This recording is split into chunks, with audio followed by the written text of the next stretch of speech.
We appreciate all of you agreeing to talk with us this evening, and we can't wait to hear from everyone. I'm going to turn it over to our president. Hello. My name is Kathy Paul. I am the president of Mass Senior Action North Shore Chapter and the first vice president to the State Board of Directors of the Mass Senior Action Council. Mass Senior Action Council is a 501c3 organization, and though we cannot endorse candidates, we meet with candidates to see where they stand on the issues and encourage everyone in our community to participate in the process. Anyone is eligible to be a member, and we welcome seniors who would like to add their voice with decision makers.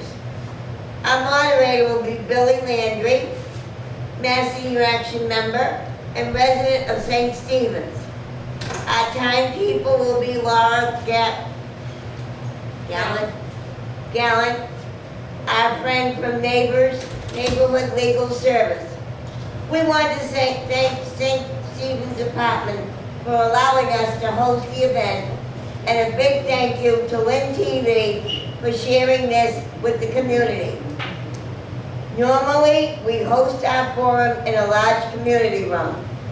We followed COVID precautions with in-person attendance and will be streaming the forum live on Facebook. I will turn it over to Billy now, and she will go over the agenda for the evening. Good evening. Tonight we will hear from 3 candidates running for mayor of Lynn. We will begin with 2-minute opening remarks from each candidate. We drew names to see who will go first, and then we will rotate the order for each question. Candidates will have 2 minutes to answer each question with 2-minute remarks at the end.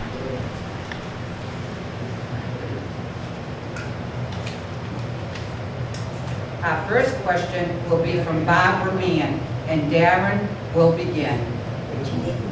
My name is Barbara Mann. I live at Kings Beach Apartments. There are areas in the city known as food deserts. If you do not drive, you do not have access to healthy food.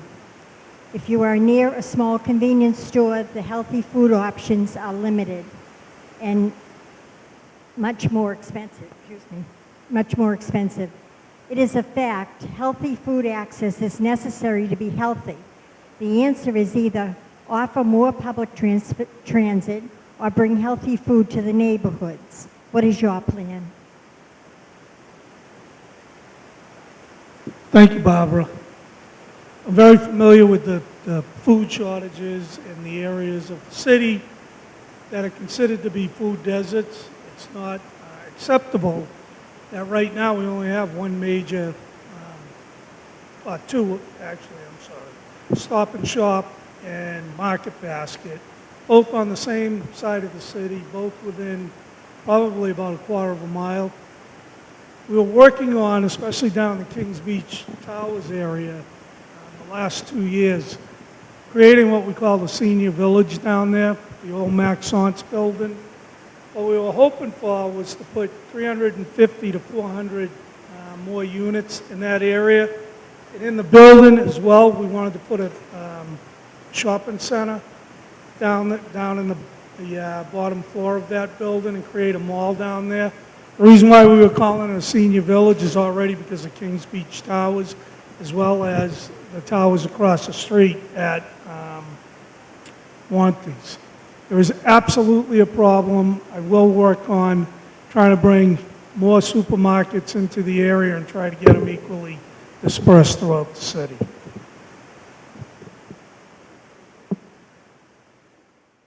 Thank you so much. I'm Jared Nicholson. First, thank you to Massachusetts Senior Action for hosting us tonight. Thrilled to be here. Thank you all of you for coming. Absolutely, this is a huge issue, and I think it requires both thinking about transit and thinking about food access. So on the food access, we can continue to work with local stores to make sure that they have access to healthy food that they can sell in their stores. We can work with the bigger stores to make sure that they're offering transit to get to the bigger stores. You know, that's an opportunity for there to be really important partnerships with organizations, stakeholders like the Food Project, like the Root, like My Brother's Table, that think about food security and access in the city. And I think that this is something that we're making progress on with the great work of the Food Security Task Force. Saw the announcement today about the food hub with Bliss. That's exactly the kind of initiative we should continue to work on. There's also a transportation issue. And this is having to do with public transportation, making it easier to get around the city, because mobility issues is ultimately a health issue. If people can't get to healthy food, if people can't get to their doctor's appointments and healthcare access, and if people can't get to see one another, they're going to have, that's going to affect their health. And this is particularly true for our seniors. So, ultimately, this is one of the reasons why we need to have a senior center in Lynn. We need to establish a large permanent senior center in the downtown where people can access, and then be open to thinking about satellite senior centers throughout the city. And those are the kinds of places, in collaboration with the Food Security Task Force, that we can coordinate our senior services with the services that are dealing with food access, because nobody should be hungry in the city overall. Thank you, Barbara, for the question. And unfortunately, it's not a new issue in our city. It's an issue that we face for a long period of time, and it's one that we have to address. For a long period of time, we had a farmer's market downtown that had healthy choices, and now they're back, which is great. I know that Darren had mentioned Stop and Shop and Market Basket, but Shop and Compare, there is one in East Lynn, and there's going to be one closer by here. We just need to make sure that we address the needs of our seniors, and that obviously includes accessibility, and that's one of the core focuses that I have with my plan for the city, accessibility. We need to be able to access these areas. And if you look at other surrounding towns, yes, they have senior centers, but they also have transportation for our seniors to get to different areas around the town, because it actually helps increase value into the economy, the local economy. Seniors want to get out. Seniors want to get out and do things in their city. They don't want to be home. So it's important to see that there's a value with giving seniors the ability to have access to the city that they call home. And that's one of the things that I'll focus on. Food insecurity has been a big issue. The item did a story about 4 years ago about that issue within our city, and it hasn't been addressed. And we saw with COVID how serious the inequities were. And if it wasn't for the community stepping up and coming together and actually working to get you the food that you need, it would be a very different situation.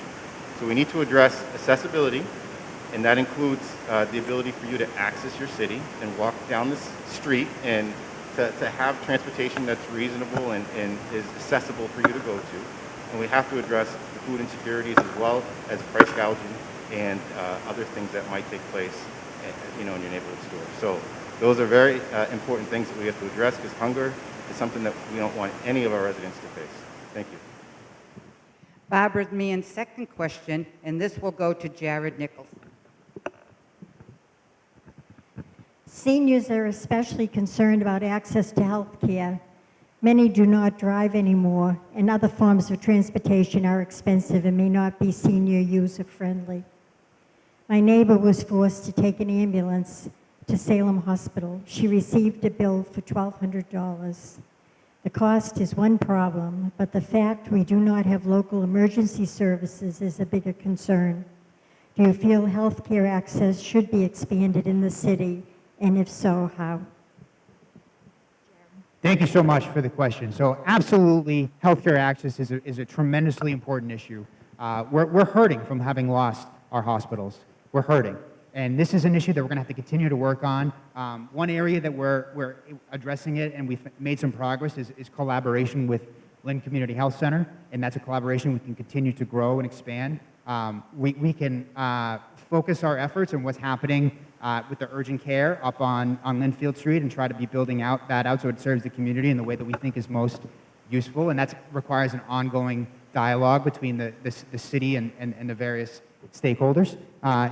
We talked about mobility as one of those issues about that affects food security. It actually affects healthcare access as well.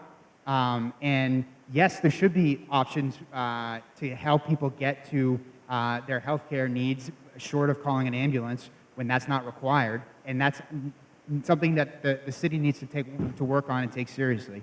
You know, we've made progress in hiring the director of elder affairs in the city, and this is one of the reasons why it's so important to have someone in that role to be looking at what these needs are and thinking about creative ways to meet them. To say, well, we're having people are having trouble accessing this type of service. How can we coordinate so that we can arrange for the rides that people need in order to get there?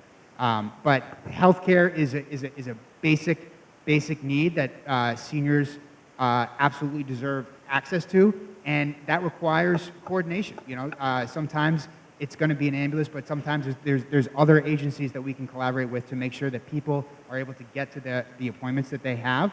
And there's also advancements in the way that healthcare is being provided. Sometimes, if it's possible, there's been some advancements recently with the pandemic, especially in telemedicine and telehealth. But if you take that seriously, then you need to take digital equity seriously to make sure that people have access to the internet and video. Thank you. So I've been on the school committee now for 4 years, and one of the things that we've talked about is making sure that our most vulnerable citizens, our youth, are able to be cared for as a whole. And it's the same approach that we need to have with our seniors. And that's why it's so important to have a senior center, so you can have the preventable care that you would normally get if there was a standalone senior center here in our city. My grandmother went to a senior center, and she saw a medical professional, and they saw that she needed a transfusion. So she went to the hospital, and she had that, which was great. So we're missing out when we don't have a senior center or a place for seniors to go to actually interact with medical professionals and with each other, which is very important. So when we are lacking that senior center, we're lacking the ability to meet the seniors where they are, and that's vital. So when people say, oh, the senior center, we should do this, we should do that, we need to do it now. That's the biggest thing. So healthcare is vital, and the issue that we have is we don't have a hospital here in our city. And that's a big deal. We have urgent care, yes, on Lenfield Street, we have urgent care now close to Market Basket, and we have urgent care available at Lynn Community Health Center. We have to work in collaboration with these different entities to let them know that we have a large senior population in certain areas of our city that needs to be focused on. It's not a secret. We know the data. We know where the seniors are. We have to use the data because the data is important. So we have to collaborate. We have to use the data. We have to get out there and take charge of the fact that we have an issue with health access to our seniors, and we have to address it right away.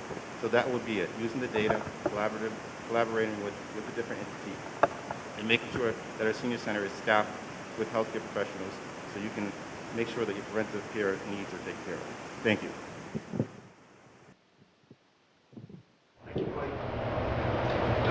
Health is probably, all of us worry about our health. I have a mother that I have to call every single day to make sure she's okay. That if she needs a ride to the doctor, because she has to go to a lot of doctor's appointments.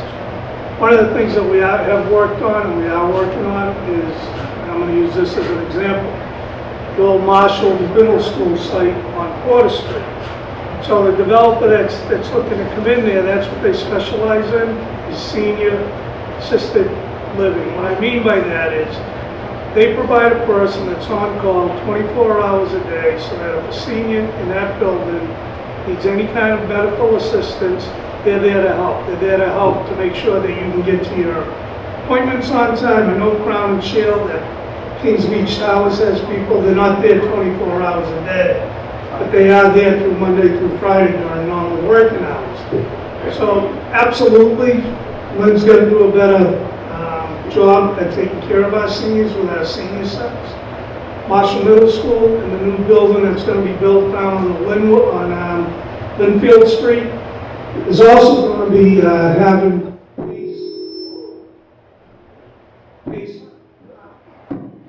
pace working there. They're going to be there assisting the seniors that are living in the building. It is unacceptable that a city of more than 100,000 people, we don't have a full-blown hospital here, that we have to rely on urgent care. Lynn Health downtown does a pretty good job at working with the community But they work with the entire community. We have to come up with a way to help our seniors in the city, whether that be through senior centers, and I do say senior centers because it makes sense, and we've been working on that, to have satellite senior centers throughout the city. There are different issues in all the different parts of the city for seniors, and we have to address those issues. Thank you for the question. Senior isolation is a major concern. Seniors who do not drive are dependent on expensive alternative transportation. To address this, several cities like Malden, Cambridge, New Bedford, Boston, and others developed a senior transportation plan. The plans vary in program models, but all provide free transportation to medical appointments and shopping. We are happy to hear the city hired a new senior center director, but the director will need support from the mayor's office to address the seniors' isolation and lack of transportation opportunities. Do you have any plans or proposals to improve senior service like transportation to address senior isolation? Thank you, Kathy, for that question. And yes, I do. So accessibility is a key component of my plan, and I came to St. Stephen's and actually spoke about accessibility specifically for seniors. So having multiple satellite campuses for seniors is not the answer, because right there you talked about isolation. So it's much easier for one company to go to one place to transport people around the city. And a lot of those towns and cities that you mentioned have buy-in from private industry, because it's bringing business to places that typically wouldn't experience that shopping experience with a senior because of the lack of transportation. In addition to that, there's also some reimbursements under some Medicare or Medicare plans for transportation. So those are areas that you need to have knowledge in, and also allow for that to cover the cost. That's why a lot of those cities and towns can offer those particular things. So isolation for seniors is not healthy. It's not good for the seniors. It's not good for the community. You're a part of the community. You bring value to the community. So getting you out and about in the community is a good thing. So I will work to make sure that we get the grants, the reimbursements, and the buy-in from private industry to make sure that you can get around the city. And in addition to that, aside from the transportation, you might want to walk. We have to make sure that our sidewalks are level, that they allow for wheelchair and walker access, and all those things. We have to talk about crosswalks. I talked to you guys last time I was here about the senior card that allows us to add additional time to crosswalks so you can actually cross the street. There are a lot of things that we have to do where there are grants and federal funds available, and that's where my focus will be for accessibility for seniors. So you can be proud of the city that you walk around in, and you can actually walk around in the city you live in. Thank you.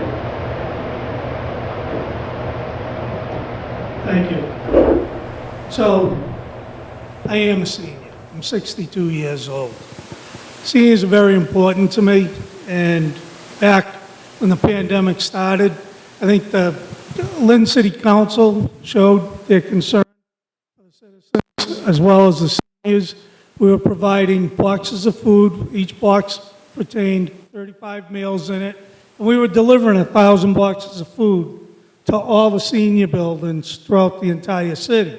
We expanded that so that it could take care of anybody that needed it. We were delivering it to homes. That was a nonprofit group that we teamed up with. There are over 350 nonprofit groups that are in the city of Lynn, and I can't believe that we can't team up with a couple of them to provide the services that we're talking about, especially transportation services. There are so many of these throughout the city, and most medical appointments are done outside of the city. You have to go to Salem, Peabody, Danvers. That's where the doctors are now, because they're trying to centralize all these doctors. And what it comes down to is money. They're making money at our expense. And I don't agree with that. So I think that we as a city have to do a better job at getting services for all of our seniors, and whether that's through using our senior center to do that or the mayor's office. I will work every day to support the seniors and try to get you all of the services that you need. Thank you. Thank you. Absolutely. Have a plan to address the isolation, and I think it's a really important topic, an important question. So, the first thing I would mention is that we're going to have really a once-in-a-generation opportunity to make real investments in our city's infrastructure in the coming years. And we need to be prepared to put our best foot forward and make the most of that opportunity. And that's going to require really close collaboration with our state and federal partners, and that's one of the reasons I'm really excited to have the support of Senator Brendan Creighton and Congressman Seth Moulton on this campaign. Investments in infrastructure when it comes to addressing isolation absolutely includes investments in transportation. That includes improving our city's roads and sidewalks, making it easier to get around the city, working with the MBTA to improve bus service, and that's going to be key for addressing isolation. The other really important part of that approach, that plan though, is getting input from seniors about what's going to make a difference for them in addressing isolation. Creating a people-first process to draw out input, and when we make this once-in-a-generation investment, to be really responsive to the needs of the people who are going to be using these services. And the other thing to talk about when we talk about isolation is language access. We need to take care of all our seniors, and some of our seniors, English is not their preferred language. And so that requires a real concerted effort on the city's part to reach out to people in the language in which they feel most comfortable to be able to really understand their needs. I speak Spanish. That's really helpful in the work that I've done on the school committee and with small businesses.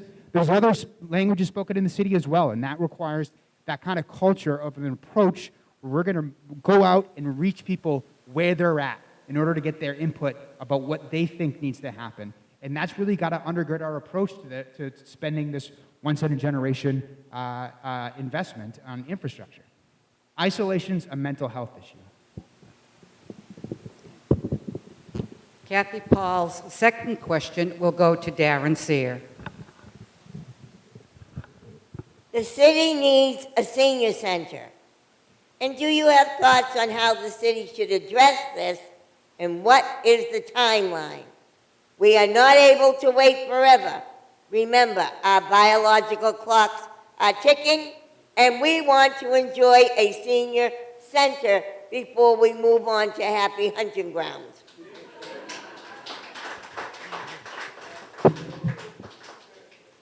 You can't say Kathy doesn't go right to the point of the matter.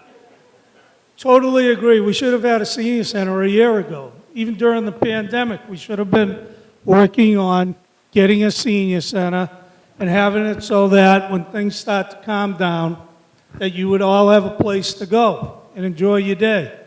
I know in Swampscott, they have one. Linfield has one. Salem has one. Lynn doesn't. But I do know that there are people that are working every single day. Diane Jacutis is one, and other people through the mayor's office. And I think you're going to see something in the next week that's going to make everybody very happy. I'm not at liberty to say what it is, but when they sent out the RFP, they had to change it because it was only for a 10-year lease. And the problem with that was the money that all the landlords had to put into the facility, they would never recoup that money back. So they've retooled the RFP, they've sent it back out, and I do believe that there's a response and someone's going to meet everything that's in the RFP.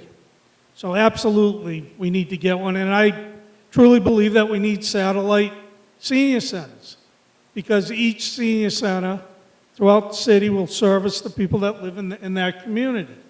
Again, we're a city of 100,000 people. We have over 6,000 seniors that need services on a daily basis, whether that be a place to live, because there are seniors that are sleeping on their children's couches or in their basements, and that's not fair to them. Seniors are our most important asset. You're the ones who built the city. You're owed something, and that's what you're owed, is for us to help take care of you. Thank you.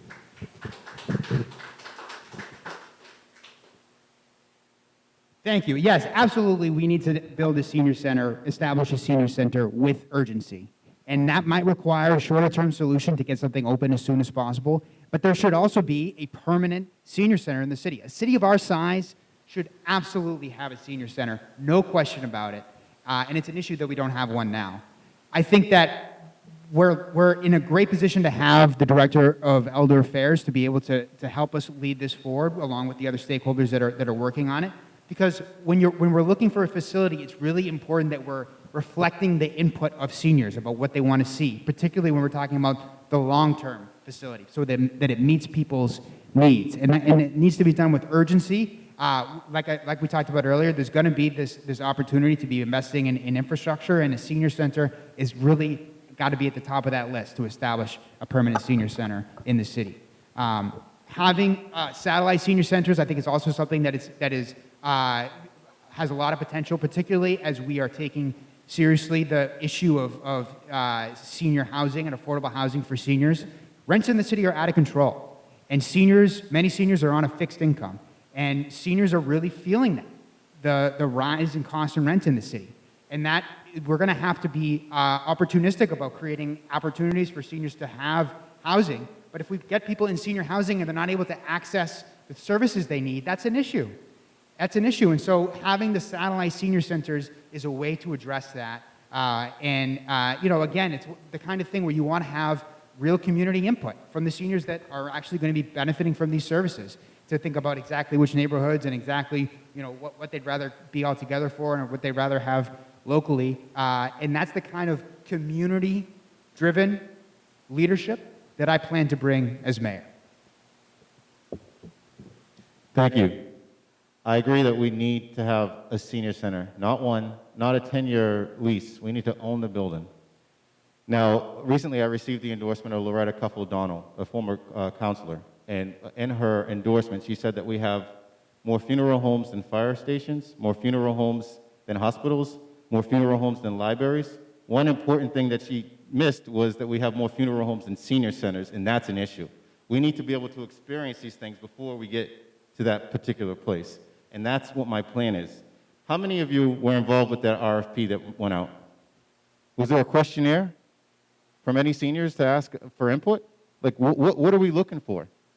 That's the issue. There's no communication between the population we're trying to address and City Hall. That's a big issue. If you look at my logo, it's a dome, and it's a missing piece, and the missing piece is you. It's important to have your input because your voice matters. This is impacting you. It's the senior center. It's very important. 10 years is not enough.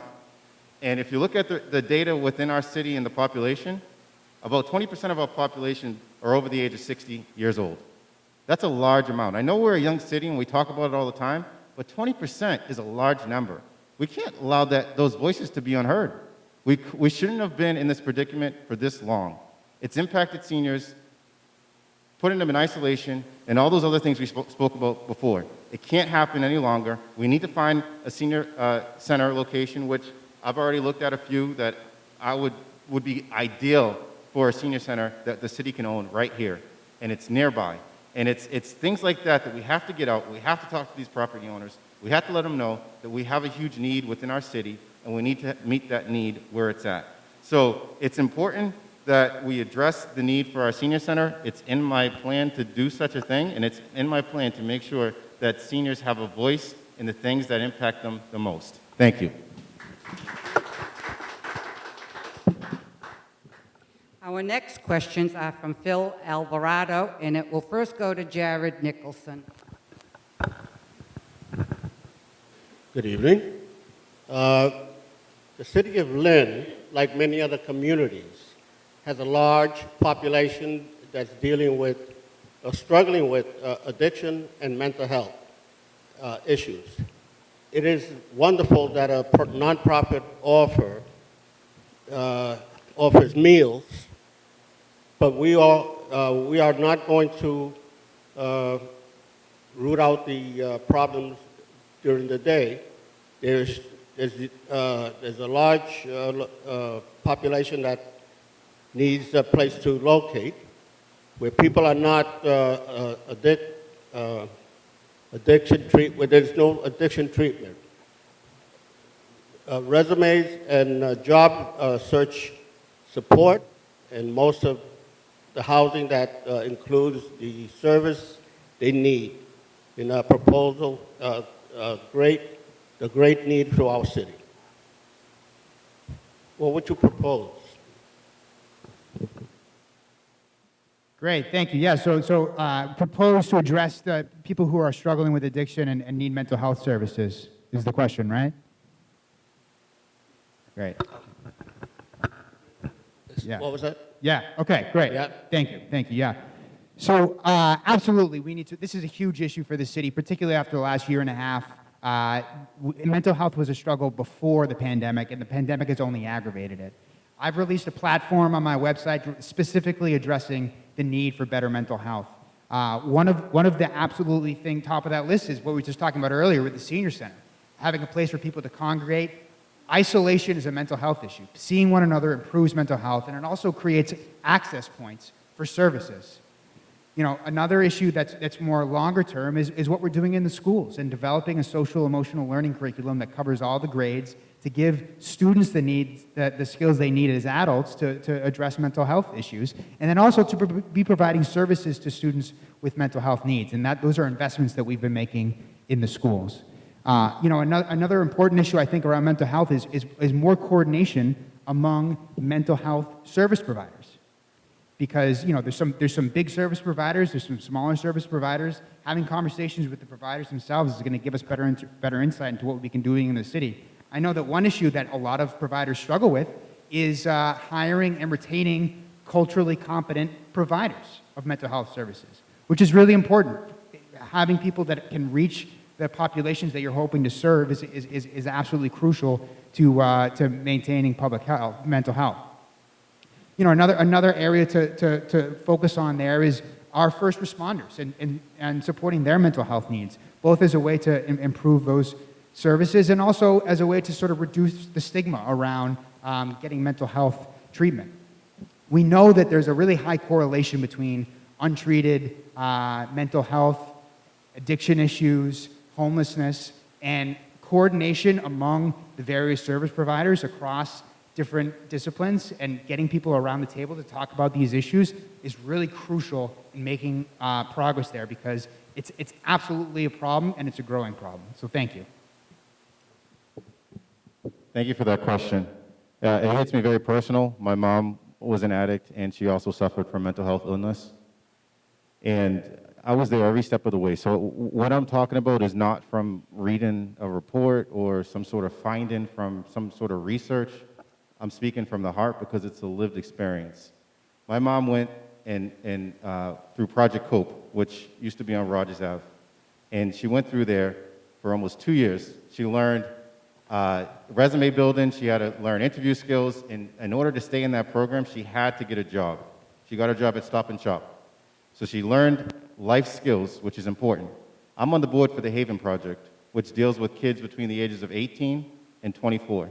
And it's those kids that are dealing with mental health illness or drug addiction. And what we do is we give them housing, we train them where to work. So if you go to the Land of the Thousand Hills, that coffee shop, it's worked by those kids in that particular program. There are other different things that ECIC is doing. They bought the mansion that's on Washington Street, and that is geared specifically towards women and making sure that they're getting the quality care that they need in order to stop the addiction where it's at. So it's a huge problem in our city. I know that there are multiple nonprofits throughout our city that do good work because I've seen it firsthand. So we have to give them the voice. We have to let people know that are struggling that there are helps out there. And how do we do that? With the platform we just built with COVID, we got a lot of vaccinations in people's arms. We got a lot of information out there. We need to use that same platform to talk about mental health, which no one wants to talk about because it's an ugly subject. And we have to talk about drug addiction because it's impacting our city every single day. It impacted my life, and it's impacting many young people's lives, and we have to address it now. So that's my plan, and it's going to be forefront because it's important, and it has to do with the accessibility, access to certain care that our residents need. Thank you for that question. Thank you. I don't know if mentioned it already once, that there are over 350 nonprofit groups and organizations that are in the city. A lot of them provide services to people with addiction and people with mental health issues. Part of the problem is that they're a draw, too. They bring in a lot of people from other communities that come seeking those services in Lynn. Take a ride down Union Street. It's disgusting what you see. People sleeping on the streets, prostitution, drugs. And it's going on, and it increases every single day. And our police department and our fire department do a pretty good job. They're trained in how to handle the situation, but it's exploding every day. Our nonprofit groups have to work with the community, with us, and it's all about getting the information out there, letting them know what services are there.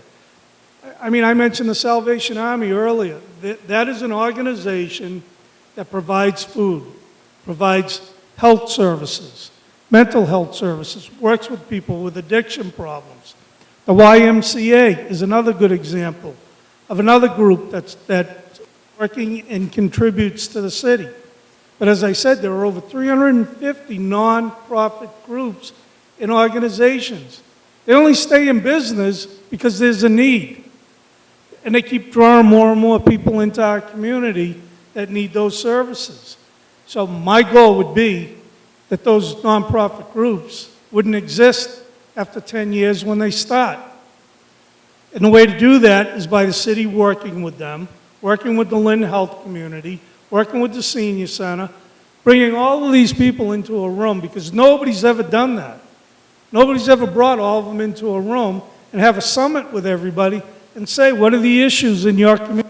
What are the issues that you're looking at that you need help in, especially in the senior community? I mean, we saw that with the food problem. Thank you.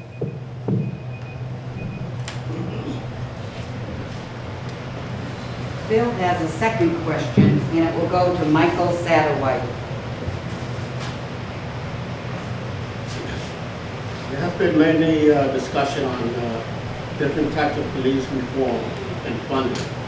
What is your plan to create a positive relationship between the residents and the police department? Great question. Thank you. Mr. Cyr was just talking about a summit and how that's important. And so over the past year, under the direction of Mayor McGee, they actually put together a racial justice coalition for the city to talk to those stakeholders with regards to policing in our city. And you can do your research on that and how that went. What I want to say is all of our public safety here in our city needs to be community facing, and that's very important. We need to fully staff our police and our fire. We have to address the emergency services within our city as well. So it's important to make sure that the police officers, the firefighters, and those in emergency services have the professional development that we already give to our teachers in order to care for our students. So the police are already doing that right now under Chief Reddy. I spoke to him just last month about different programs that are out there for medical professionals that want to help train our police on mental health issues, on health issues, and addressing the community as a whole. I have much respect for our police department, and over the past 4 years under Mayor McGee, he's had to hire over 70 police officers within our city, which is a large number considering how many we have. And that is because of the retirements and those police officers that have resigned. It's a tough job. We have to address all of the issues. We have to continue the dialogue with racial justice within our city, and we have to do so openly and honestly. And that's what's very important. So we've seen progress over the past year and a half. That progress needs to continue, and we have to have the voices of our community explain what they desire in their police. Thank you. Thank you. Community liaison police officers is one way of doing that. Satellite police stations throughout the city. I don't know if you remember back in the 90s when Mayor McManus went and spoke with President Clinton at the time, and he brought a grant back here. I believe it was for like $4 or $5 million. And we were able to hire 20 liaison police officers that were working on the streets. They were working in all the different neighborhoods, whether it was downtown, even as far up as Wyoming Square. There was a liaison police officer that was working. And I'll give you an example as to something that happened back then. And when police officers are working in a community and the community's getting to know they feel more confident and safe with them, especially if they're on a first-name basis with them. There was a bank robbery that took place in Danvers. And there were 4 or 5 guys that were robbing a bank, and a UPS driver happened to see him switching cars in a parking lot. And the call went out as to which car it was that they were switching over to. And one of the liaison police officers in the city of Lynn, in the downtown area, recognized the license plate in the car. And the guy lived on, I think it was Story Ave, and they actually caught him over on Alice Ave. And there were 4 of them, they caught all 4 of them within hours, and that was because of the police liaison officers. So I really, truly believe that it should be police officers that are sitting here talking to you more than us about public safety and those issues and how they can better communicate with the community, and the community can communicate with them. Because I really do believe that our police officers do an unbelievable job with the resources they have, as well as our fire department. Thank you. Thank you. Thank you for the question. I absolutely agree that this is a priority to continue the work that's been done. I mean, I think there's been a lot of progress made with the conversations that the Lynn Racial Justice Coalition have been having with the leadership of Mayor McGee and the collaboration of the Lynn Police Department, who have really been a really important part of those conversations and implementing these ideas that people are talking about. I think the body cameras were a great development, and the police have implemented those, and that is one of those measures that's building trust in the community. Ultimately, we all want the same thing. We want peace in our communities. And I think peace is it's a precondition for opportunity, the kind of growth that we're hoping for everybody. And these kinds of dialogues, these measures to build trust are really important. I think that one of the initiatives that the Lynn Racial Justice Coalition has been working on in collaboration with the mayor's office and the police department is the Unarmed Crisis Response Team. We were talking earlier about mental health needs, and I think this is a great idea to implement in collaboration with those other providers that we talked about for those situations where there isn't a threat of violence, and to have that kind of training. There's also a need for training for police officers when there is that threat of violence, and having another option will help triage those calls, and there's great precedent from other communities about how to make that work. Another issue that I think is important about sort of addressing the underlying sources of trauma, and I had an op-ed in the Item about this a few months ago, is addressing the issue of intimate partner violence, of domestic violence, and the impact that has on families. And that's one of those really hard issues to talk about, to address, that the police are going to be a part of, and the community is going to be part of as well. And so it's those collaborations that we need to build on.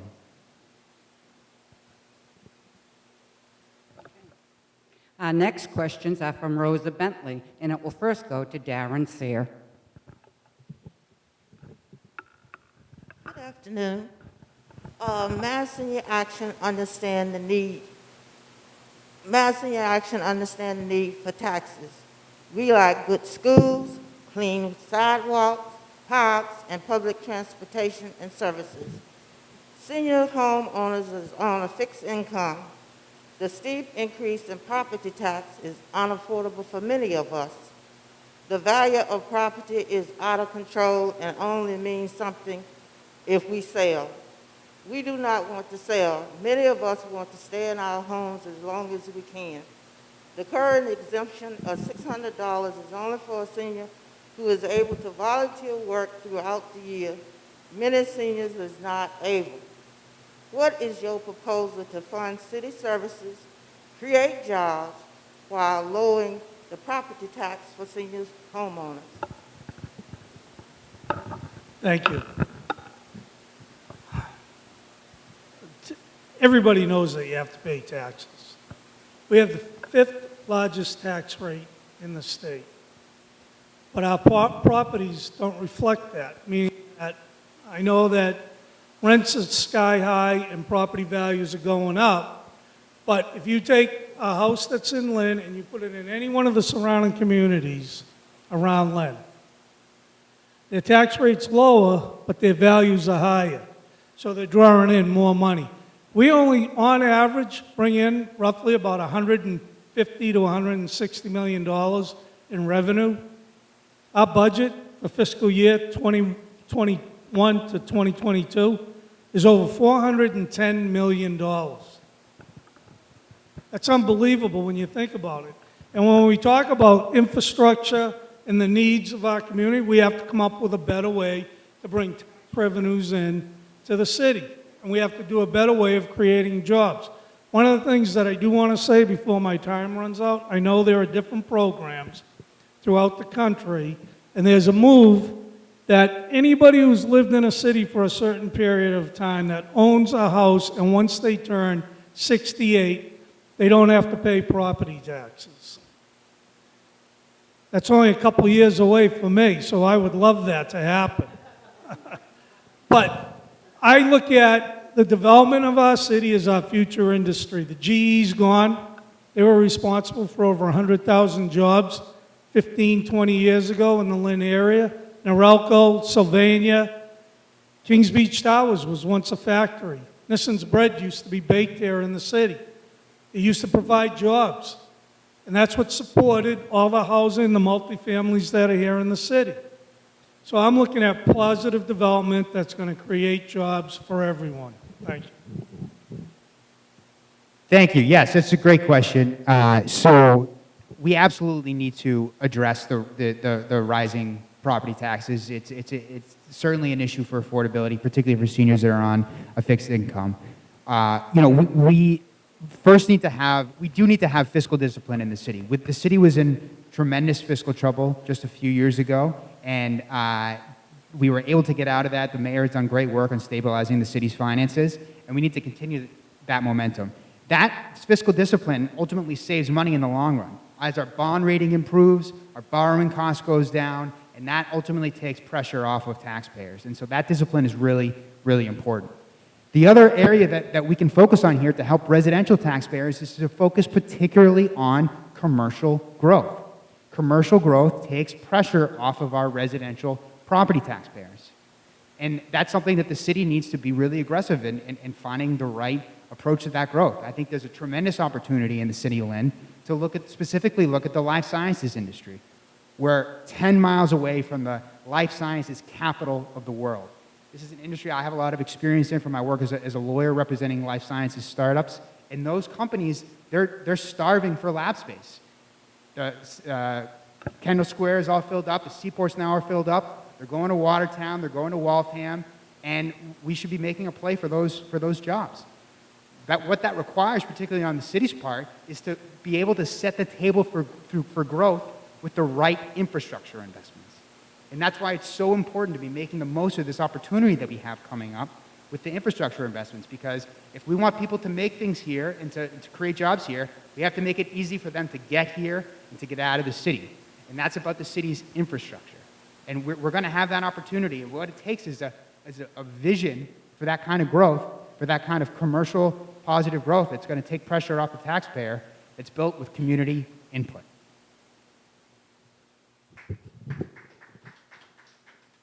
Thank you for that question. It's a very important question. I always talk about affordability, and that's actually in my platform. And when I'm talking about affordability, I'm not talking about Section 8 or vouchers. I'm talking about the ability to be able to afford to live in our city. And it's not affordable. I have a client who, once she loses her alimony, she's not going to be able to afford to live in her house because her property taxes are $7,000 a year, and everything else with regards to the household expenses are much more than the 30% AMI that we're talking about for other particular housing. So it's not affordable to live here. So we need to do multiple things, but one of the key things that we can do is diversify our tax base, and that's extremely important. We need to have commercial as well as residential revenues coming in, and that's extremely important. I know that we're talking about, well, we have to do this or that for our bond rating. The majority of the time we use the state's bond rating when we're borrowing money, so that's that. And it's important to explain to our seniors why certain things happen. So if you work for someone or if you get some sort of credit from an entity that's over $600, you have to report it to the IRS, which is why the $600 figure is the $600 figure. So we have to think outside of the box and look what other states are doing to address this unaffordability for our seniors. There are states that defer your property taxes until you pass away and it's paid for in the estate. These are things that we should be talking about. We have to think outside of the box. We have to meet with our seniors to see how we can come to resolve these particular issues that are impacting our seniors, 20% of our population, more so than other families. But affordability is a huge issue in our city. We want you to stay in the place that you call home because that's what should happen. We should not be pricing you out of your homes. That is not the business the city should be in. Thank you.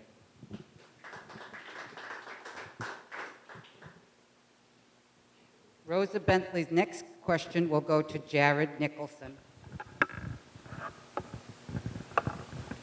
It is our estimate a person would need a monthly income of $4,000 to $6,000 a month to be able to afford the new and proposed apartments. Do you know anyone of the people who are expected to live in these units, these new apartment units that's being built? Great. Yes. So thank you so much for the question. I think you're absolutely right that the thinking about the development that's happening, the residential development that's happening in the context of the price and the cost to rent in the city is really important. You know, we have a problem with the housing costs in our city. Rents are too high. Rents are skyrocketing. They're higher than people can afford. Almost half the city is what people refer to as being cost burdened, meaning that they're spending more of their monthly income on housing costs than the federal government recommends. So this is one of the reasons why I'm a strong supporter of the Housing Lynn Plan that's currently before the Lynn City Council and the Lynn Planning Board.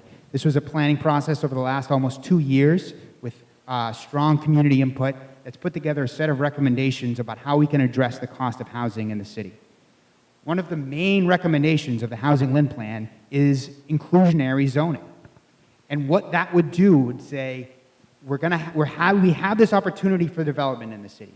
We have this opportunity for growth. How can we make sure that these developments like the one you described, benefit everybody and include everybody? And what an inclusionary zoning ordinance would do would be to figure out how much of a percentage of new units could be set aside for Lynn people who wouldn't otherwise be able to afford to live there. And to set that percentage in a way that still encourages the development, because we're relying on the private sector to build these new developments, but sets it at a threshold that results in units being created for the market rate apartments and for the rates that are affordable for Lynn families. It's a very successful practice. It's been done in other cities, and we should do it here. Just for clarification, were you talking specifically about the senior developments or developments as a whole? Developments as a whole, because the low-income people do not make $4,000 a month, nor $6,000. So how can they afford to live in these new apartments that's being built? And I agree with you. It's an issue. If you look at the data from 2018, which is a data that's put out by the census, there were 25,000 jobs here in the city of Lynn, okay? Of those, about 13,000 of those jobs, people make less than $3,333 a month.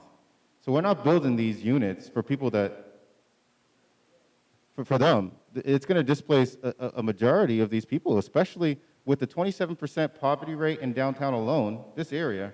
That's a big issue. So we're not building these developments for people that live in Lynn. And that's an issue.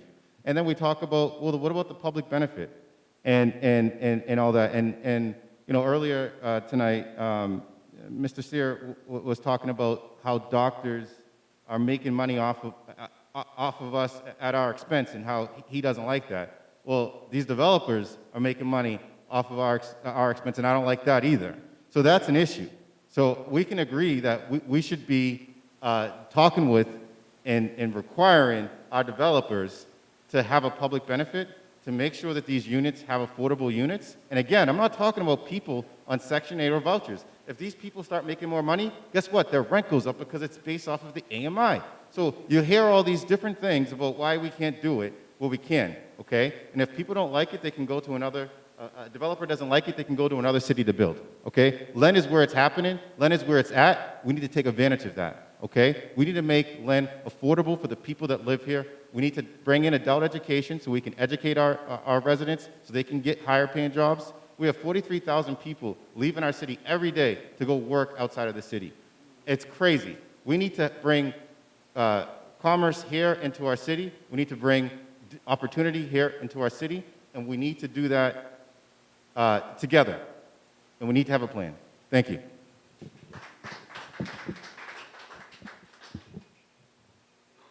Affordable housing is a national issue. It's everywhere. It's not just here in Lynn.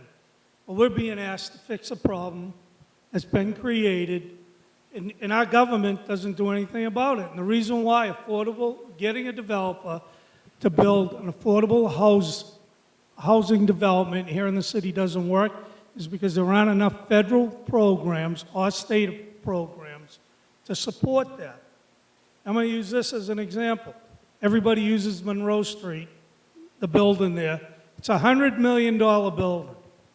And they want 10% of it to be used for affordable housing at the area AMI in Lynn. So that would mean, and they want it to be at 50%.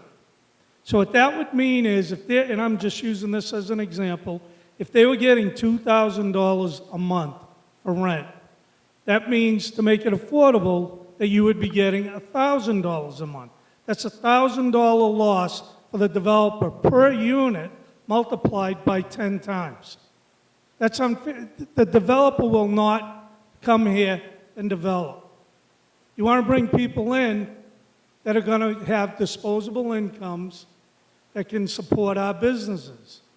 What we have to do is create a better education system in the city, educate our kids so that when they come out of school, they don't owe thousands of dollars because they're going to college, but they're able to get a job, whether it be in the trades or something like that. We have to support a generation of kids it's going to take us to get out of poverty. I'd rather be giving people a hand up than a handout, and that's what we've got to do in the city of Lynn. I agree that there is a real problem. When you take a look at it, on average, in Massachusetts, you have to make $60,000 a year to be able to afford a home. The average income in Lynn is only $45,000. Our next questions are from Barbara Mann, and it will first go to Michael Satterwhite. Thank you. Lynn residents complain about the litter and the overall way the city looks. It seems there is less of a presence from the Department of Public Works. Do we need more DPW workers to keep up with the amount of people we currently have, or is there another management issue? Earlier, my colleague, Mr. Nicholson, talked about how just 3 short years ago, we had to borrow $14 million from the state to balance 2 fiscal budgets due to mismanagement. So yeah, we have a mismanagement issue. So if we don't have money to afford to hire people in these particular areas of government, then there's an issue. So we need to have more trash cans throughout the city so people can actually throw it away. That's very important. We need to have a more frequent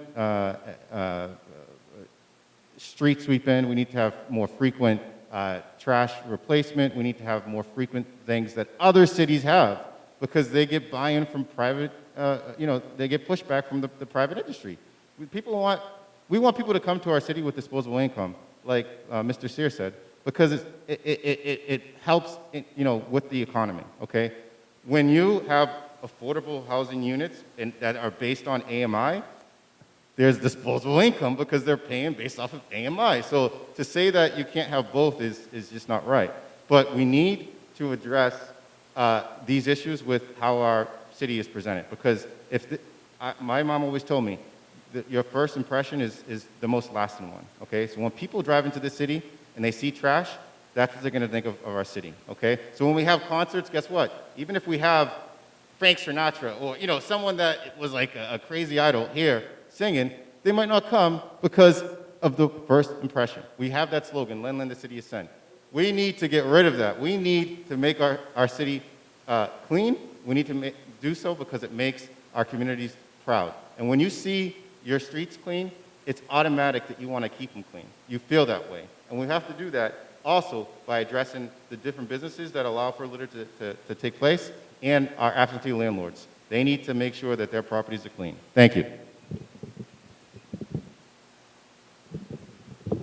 Thank you. As I said earlier, what our budget is, $410 million. We bring in roughly about $150 to $160 million in revenue. So the problem is when Proposition 2.5 was voted in back 20, 30 years ago, we had 100 employees that worked at the DPW that were out doing exactly what Michael was just talking about, street sweeping. We've done hundreds of barrels throughout the city. The problem with doing that is people start cleaning out their basements and their garages and their cars. And now you have barrels throughout the city that has tons of trash all around. We as a community have to do a better job ourselves. This is something that we cannot depend on the city to do. The last several months, we've been doing dumpster days throughout the city. And we got to continue that. So if I'm elected mayor, it will be from April to October, dumpster days in different parts of the city, in different parks. We're out doing park cleanups. We cleaned up the commons 3 times. And you come back the next day and it looks exactly like it did when we were starting. And I agree that when you drive across the Salem, Swampscott, Saugus, or Revere line, or come out in the heart, the moment you drive out, you know you're in Lynn because of the condition of our streets. That's unacceptable to me, and we've been fighting for years. We've been bringing in businesses on Boston Street when they are asking for a 24-hour license. And we've caused them to create a little group amongst themselves, and they have to bring in a landscaper once a week to clean Boston Street, which is not enough. But as a community, we all have to accept responsibility for the condition of our city.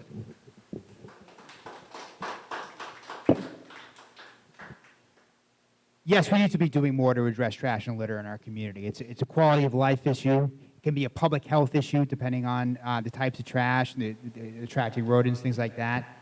It's an economic development issue about the perception of our city and the impression that the customers of the businesses that we want to support get about the city and who we are and what we offer. And there's absolutely steps that we can be taking to address this. So one step is that we should be stepping up enforcement on overflowing dumpsters. You drive by that and you see that is contributing to trash in your neighborhood, you see what some of the problem is. We should be stepping up enforcement. We should be making it easier for residents to give feedback to the city about where the problems are. And that's partly a technology issue. Other cities use the technology to be able to get that feedback really easily. We should be doing that here in Lynn. We also absolutely should be stepping up the services. Some of the investments that we're going to be able to make through infrastructure can address this and have started to already. The DPW in this year's budget that the mayor submitted hired an extra worker to address this. brought in equipment that was going to help specifically with the problem of litter on the streets, and that's something that we can continue to contain as momentum.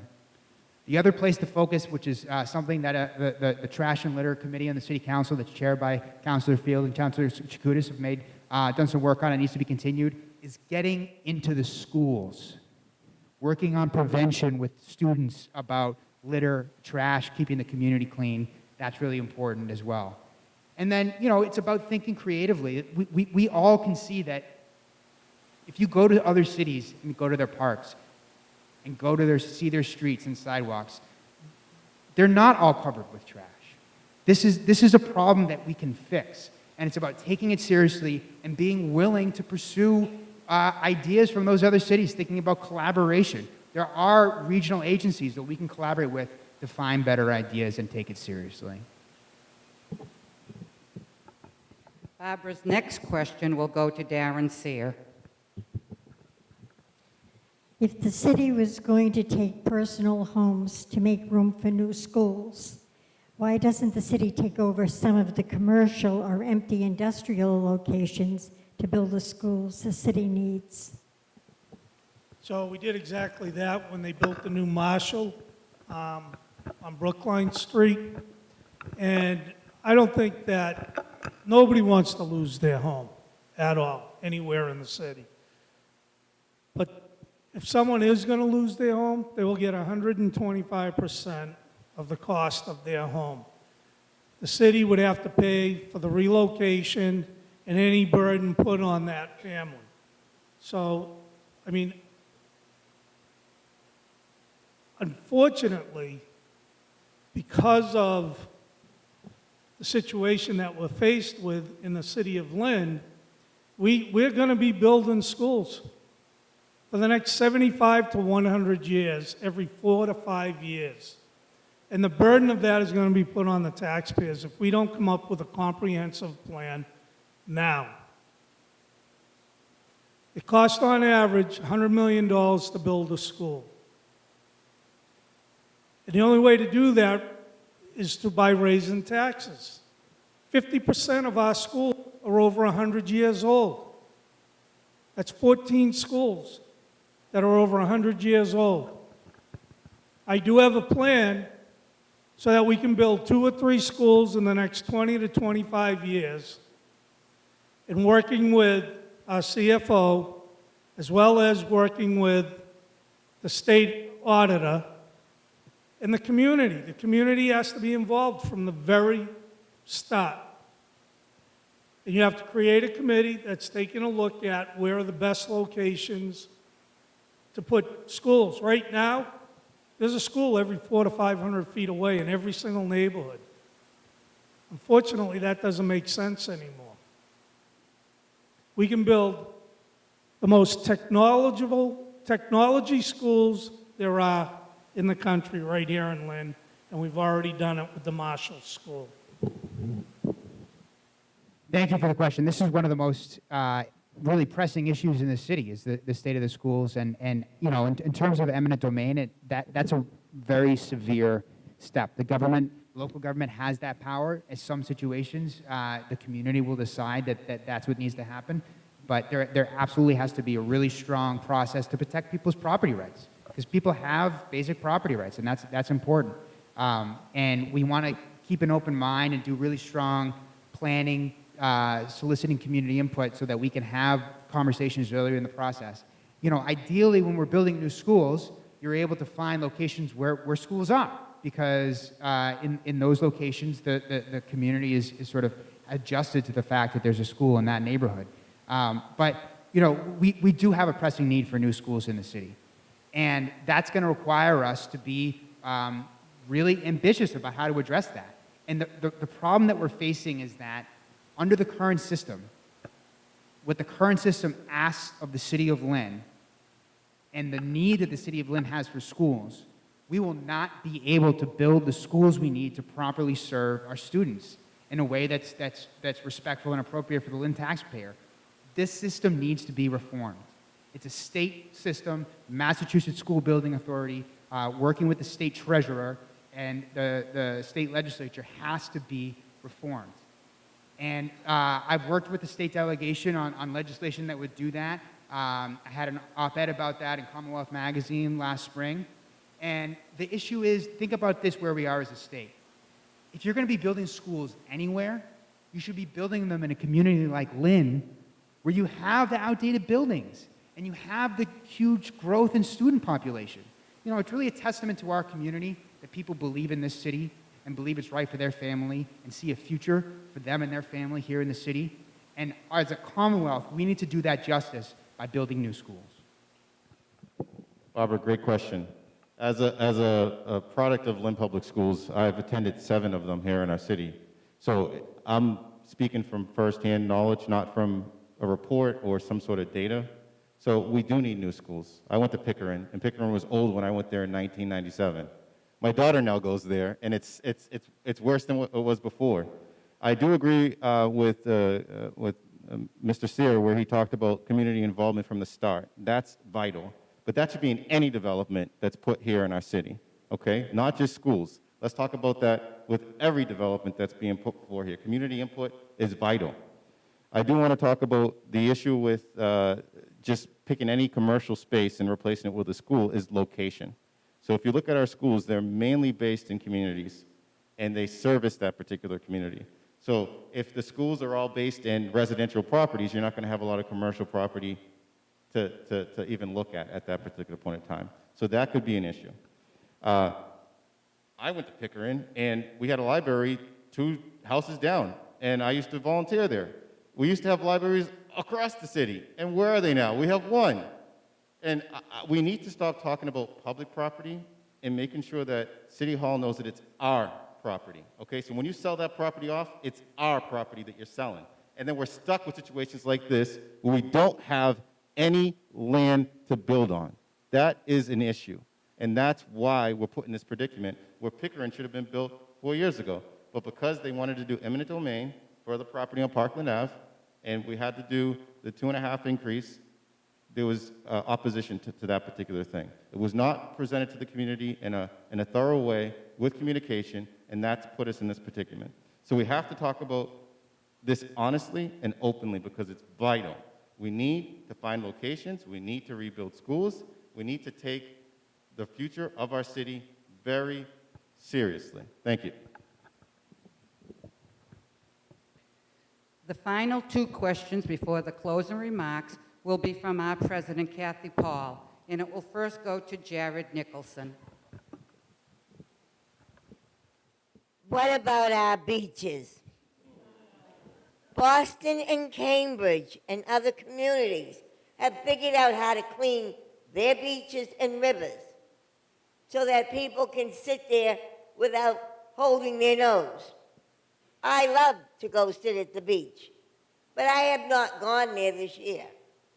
Because if I did, I would want to go in the water, not look at it like a postcard. Remember, my biological clock is ticking. Absolutely. No, I totally agree. This is a priority. I had an op-ed about this in the item this week addressing this particular issue. It's time for us to clean Kings Beach. It's time. It's just not acceptable that up and down the coastline in Massachusetts, the beaches are clean, the beaches are swimmable 90% of the time, and then Kings Beach is the one that has yet to be cleaned up. It's an equity issue. You know, you think about Lynn as a city, and this is where a lot of people have access to spend their vacation. It's an environmental justice issue. You know, and it's also an economic development issue. We were talking all night about the opportunities for growth that we have in the city, and a lot of that is based on the fact that we have access to this beautiful waterfront. And if the beaches aren't clean, then that potential is not going to be met. And so this is something we need to take very seriously. It's going to require collaboration. This is not something that the mayor can just snap their fingers and then the beach is clean. It needs to be required collaboration with the town of Swampscott, collaboration with the Lynn Water and Sewer Commission, collaboration with the state, collaboration with the federal government. And the good news is that we should have this opportunity. The state, the government, the governor is already setting aside some of the federal money that it's receiving on infrastructure to water and sewer projects. This is an issue that needs to be fixed with that kind of collaboration and making those kinds of investments. And what the local government can do, what the mayor can do is keep the pressure on. Keep this at the top of people's minds. Make it clear that we're not going to wait anymore, that Lynn is tired of being overlooked, and that we're going to need money from the state and federal government to be able to pay for these projects, but we're going to need leadership from City Hall to make sure that the projects are prioritized by the people that can pay for them.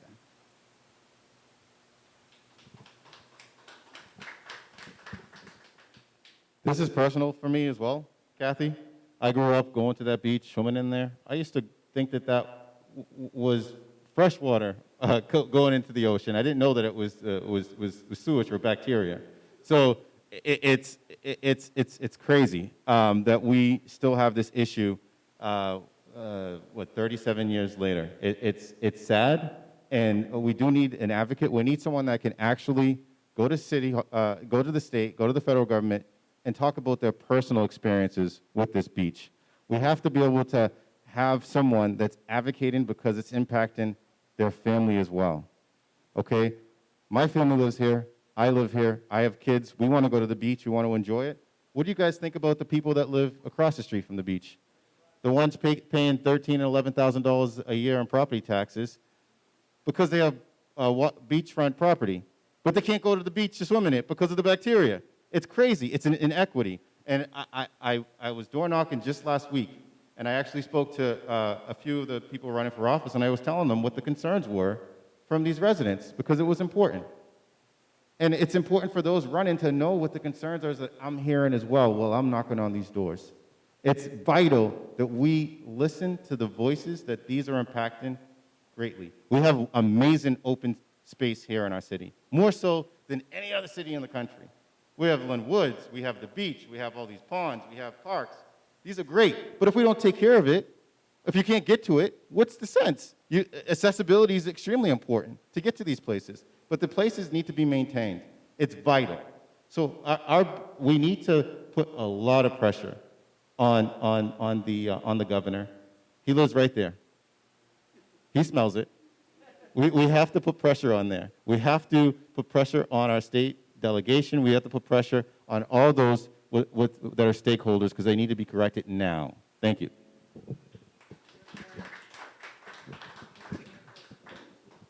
So before COVID happened, we had over a dozen meetings with community members, Friends of Lynn Beach, Town of Swampscott, the Water and Sewer, and nobody could really agree on the way to fix the problem.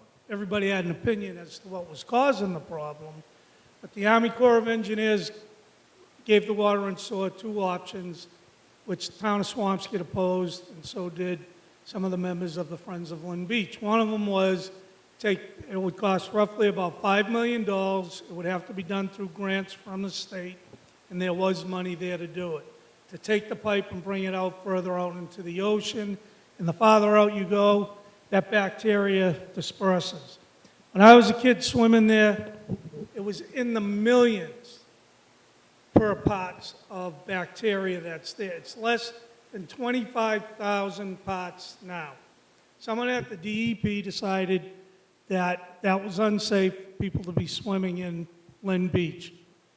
That's not the cause of the smell, Kathy. The smell is actually bacteria that's growing down. It's a weed, and it only grows in 2 or 3 places in the entire world.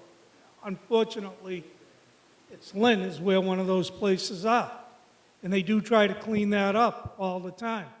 There is another way to try to clean it up, and it's by using chlorine, same way they do with pools.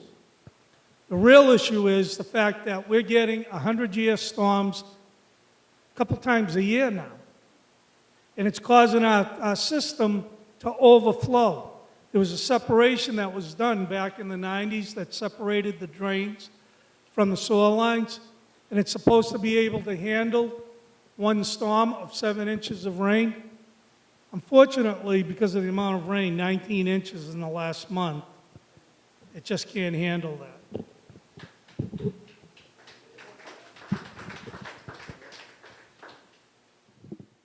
Well, wait until all those apartments open up and they start flushing.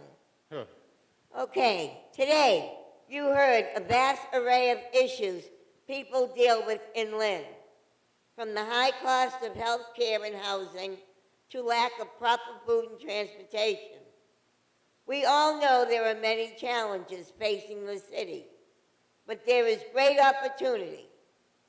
We know the city is receiving over tens of millions of dollars in stimulus money. And if the money is used to address the root causes of the problems, we can build a better community.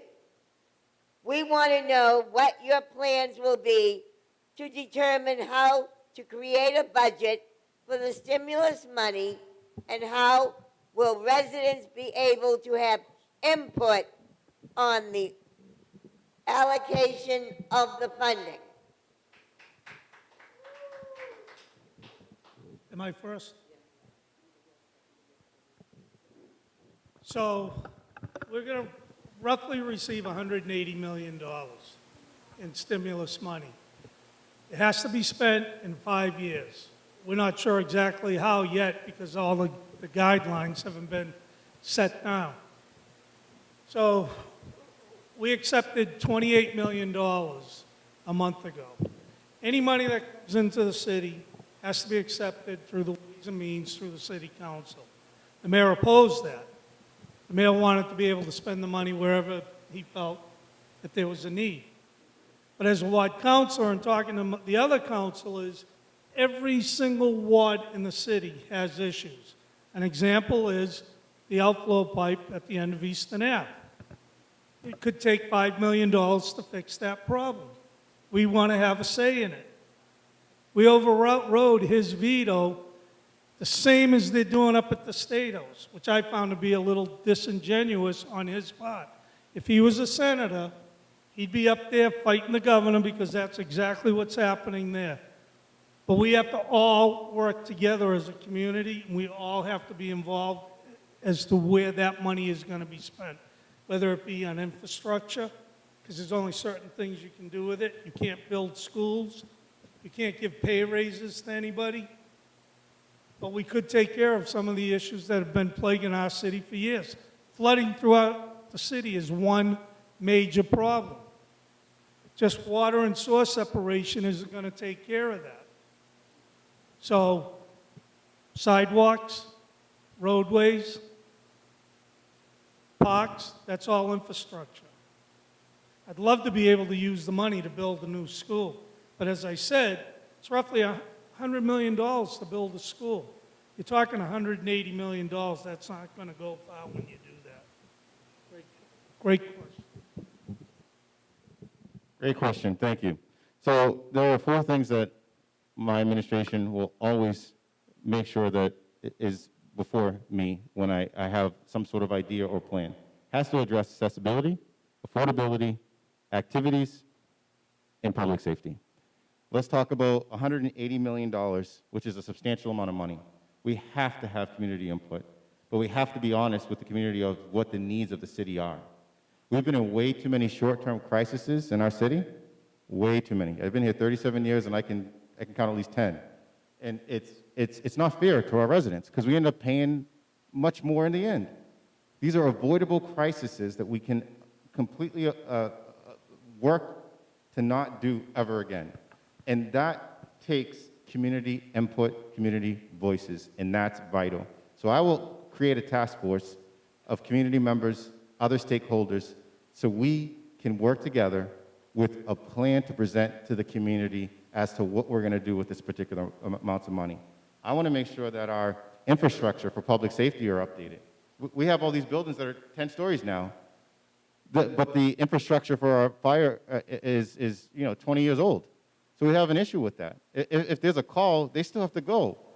And the infrastructure with regards to the radio system is outdated. We have to do better, okay? Same thing with police. We have to address these infrastructure issues as well as those with regards to roads, with regards to just certain things that impact our daily lives. Accessibility is extremely vital. We need to have access. That's an equitable issue. So we need to make sure that these funds are going to make sure that there's access to everyone. We have to talk about affordability. We need to make sure that we're not putting all these things on the backs of our taxpayers, our residential property taxpayers. And we need to address those issues that typically address those in activities. We need things to do for our communities, and we need to do that through collaboration. Thank you. Thank you.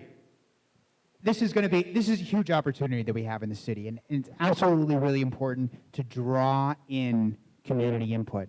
And that requires really proactive effort on the part of the city to be able to really have an inclusive process. One of the keys to inclusion that I mentioned earlier is language access. If we're really asking residents how they'd like us to use this money, we need to be prepared to ask that question in multiple languages to be able to get real responses from everybody. Another way that we can encourage access, participation, inclusion is through technology. You know, one of the lessons from this pandemic is that it's forced us to be able to reach people in different ways. So for those people that might have really strong opinions about what we need in the city, who can't make it to that hearing, or who don't see that the hearing's posted in the item because they're not reading the item, how do we reach those people? Technology is a really key tool to be able to open the door to local government, to bring people in, to meet them where they're at. And ultimately, it's local government job to really understand the needs and the desires of our citizens when we have this opportunity like this. The other key aspect that we need to highlight in making this plan is that we want it to be part of a broader, comprehensive plan for the city. We want these investments to encourage other investments from the private sector, from the community, from residents, to build on top of the basic building blocks that we're building together as a city. And that means that we're going to get development ultimately where the whole is greater than the sum of its parts, where different projects are talking to one another, where we're thinking about the impact on traffic and parking and sidewalks and streets. And that requires real, thoughtful planning.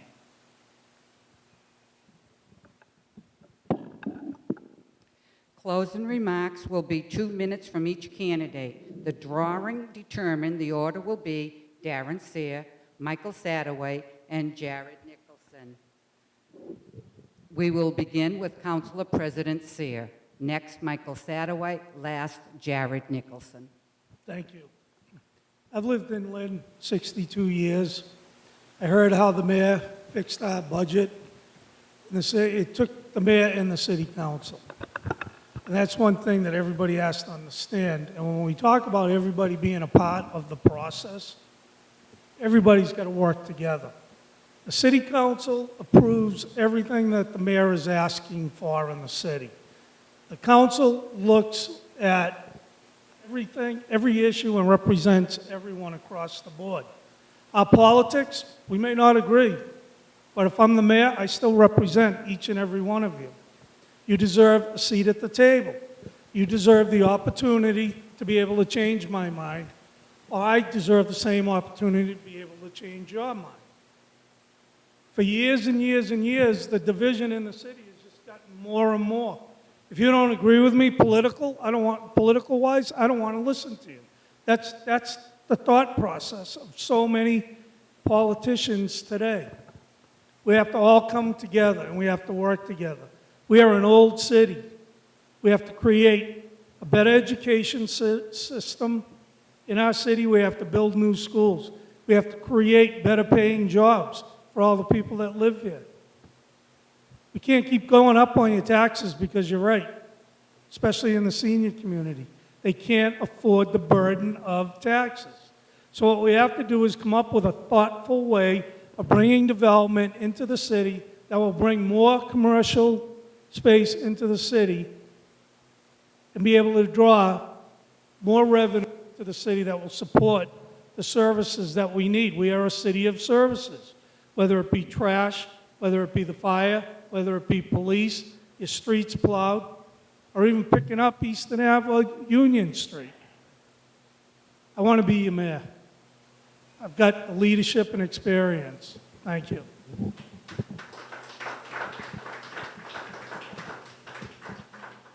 Thank you.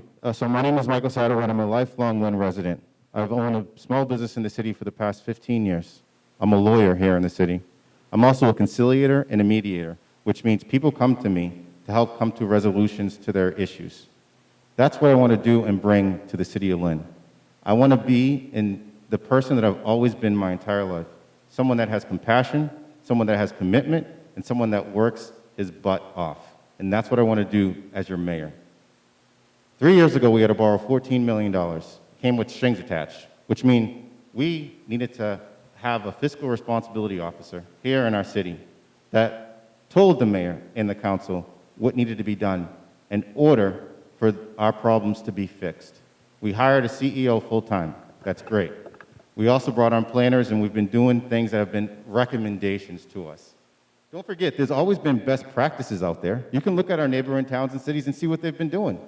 But we've been walking to the tune of the note of our own tune and ignoring the fact that we need long-term solutions. Enough with these short-term crises. Let's get someone in that has a long-term vision for the city, someone that's been a part of the city for decades, and someone that has the background and experience to do it. That's me. That's what I want to do. I want to bring this to the city. I want to make sure that we are working every day to make sure that we have an equitable approach to every decision made in the city. I want to make sure that we're protecting our green spaces so we have places to go. I want to make sure that we're working on accessibility every single day. And you'll have someone in my office that if you have an accessibility question, you can speak to. Affordability question, you can speak to. Activities that you can speak to. And if public safety that you can speak to. I'm multicultural. The city's multicultural. This is important to have someone that can understand our community, and that's me. Thank you.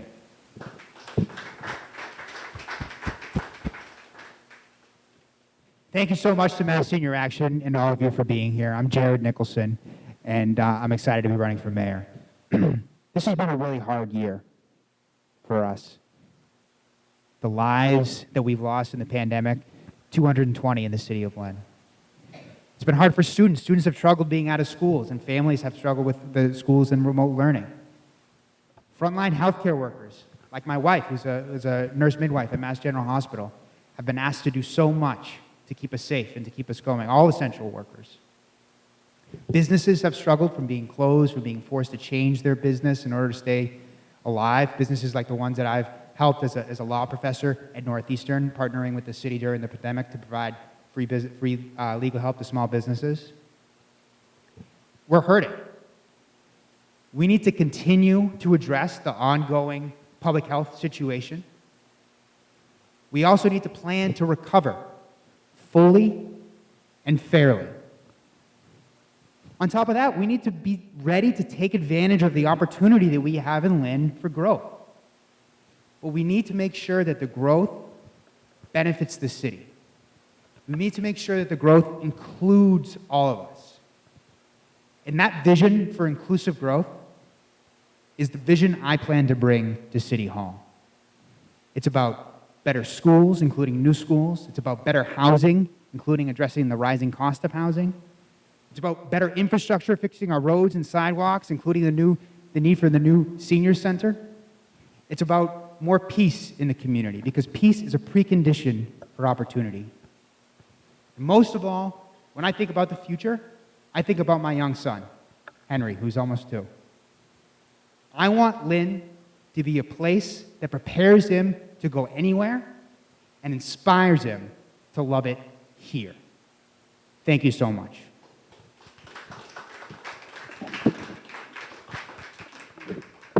We thank you all for watching, and remember, vote on September the 14th and November the 9th. Remember, vote, and if you're not registered, register. November 2nd. Oh, no, you have 9. I'm sorry, November the 2nd.